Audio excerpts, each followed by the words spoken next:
এই মুহূৰ্তত মই ঢকুৱাখানা যি থানা আছে ঢকুৱাখানা আৰক্ষী থানাৰ সন্মুখত উপস্থিত আছো আৰু এই মুহূৰ্তত 10 ঘণ্টা জেৰা চলি আছে জয়ন্ত গগৈৰ ওপৰত আৰু এই মুহূৰ্তত মই জনাব বিচাৰিছো যে 10 বজাত যেহেতু সুনীল গগৈৰ পত্নী আহিছিলে পুষ্পা গগৈ সুনীল গগৈৰ মাতৃ আহিছিলে সুনীল গগৈৰ পুত্ৰ আহিছিলে আৰু সুনীল গগৈৰ ভতিজাক আহিছিলে 10 বজাত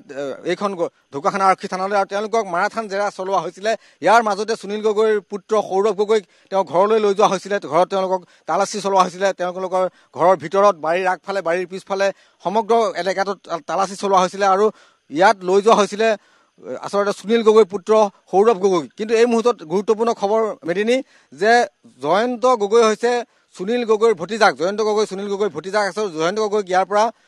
যাবলৈ দিয়া হোৱা নাই তেওঁক আটক কৰা বুলি ইতিমধ্যে আৰক্ষী আমাক জানিবলৈ দিছে আৰু এই মুহূৰ্তত তেওঁক জেৰা চলাই আছে কাৰণ পুৱা 10 বজাত তেওঁক ইয়ালৈ আহিছিলে সুনীল গগৈৰ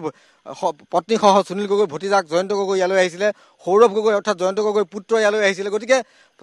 চাৰিজন ইয়ালৈ আহিছিলে কিন্তু তিনিজনক যাবলৈ দিয়া হ'ল মেদিনী এই মুহূৰ্তত কিন্তু জয়ন্ত গগৈক যাবলৈ দিয়া হোৱা নাই আৰু আৰক্ষীৰ জিম্মাত এই মুহূৰ্তত নিশাৰ ভাগত জয়ন্ত গগৈক ইয়াত ৰাখি থোৱা হৈছে আৰু তেওঁক আৰক্ষীৰ জিম্মাত আজি নিশাটো ইয়াত থাকিব বুলি কোৱা হৈছে গতিকে কাইলৈ তেওঁক হয়তো গ্ৰেপ্তাৰ কৰাৰ সম্ভাৱনা আছে নে তেওঁক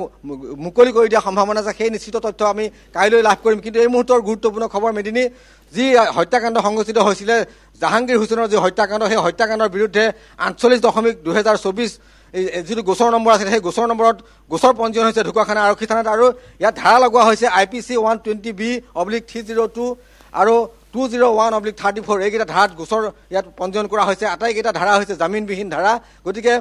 জয়ন্ত গগৈক এই মুহূৰ্তত আৰক্ষীয়ে আটক কৰি ৰাখিছে ঢকুৱাখানা আৰক্ষী থানাত বাকী 3 গৰাকী লোকক যাবলৈ দিয়া হৈছে জয়ন্ত গগৈৰ পত্নী পুষ্পা গগৈ অৰ্থাৎ তেওঁক যাবলৈ দিয়া হৈছে জয়ন্ত গগৈৰ মাতৃ অসুস্থ আছিলে মাতৃক যাবলৈ দিয়া হৈছে আৰু জয়ন্ত গগৈৰ পুত্ৰ সৌৰভ গগৈক ইয়াৰ পৰা যাবলৈ দিয়া হৈছে কিন্তু এই মুহূৰ্তত জয়ন্ত গগৈৰ ভতিজাক আছিলে সেই ভতিজাকক কিন্তু ইয়াত যাবলৈ দিয়া হোৱা নাই তেওঁক আটক কৰি ৰখা হৈছে ঢকুৱাখানা আৰক্ষী থানাত আজি নিশাটো তেওঁ ঢকুৱাখানা আৰক্ষী থানাত কটাব আৰু এই মুহূৰ্তত আমি খবৰ পোৱা মতে যে জয়ন্ত গগৈক এই মুহূৰ্তত কিছু সময়ৰ পূৰ্বে তেওঁৰ জেৰা চলি আছিলে কিছু সময় পূৰ্বলৈকে আধা ঘণ্টাৰ পূৰ্বে তেওঁক জেৰাৰ পৰা তেওঁক ৰিলিফ দিয়া হৈছে তেওঁক বহুৱাই ৰখা হৈছে ইয়াত থানাত আৰক্ষী থানাৰ যি বেৰেক আছিলে আৰক্ষী থানাৰ এটা কোঠাত তেওঁক বহুৱাই ৰখা হৈছে আৰু জয়ন্ত গগৈক এই মুহূৰ্তত আটক কৰা হৈছে তেওঁক আটক কৰি ৰখা হৈছে কাৰণ আৰক্ষীয়ে আজিৰ নিশাটো তেওঁক আৰক্ষী থানাতে ৰখাব আৰু পুৱা তেওঁৰ 7 বজাৰ পৰা পুনৰ তেওঁক জেৰা চলাব বুলি কোৱা হৈছে কিন্তু আৰু কাইলৈ 10 বজাত মই পুনৰ এটা গুৰুত্বপূৰ্ণ খবৰ মেদিনী দিব বিচাৰিছো কাইলৈ পুৱা 10 বজাত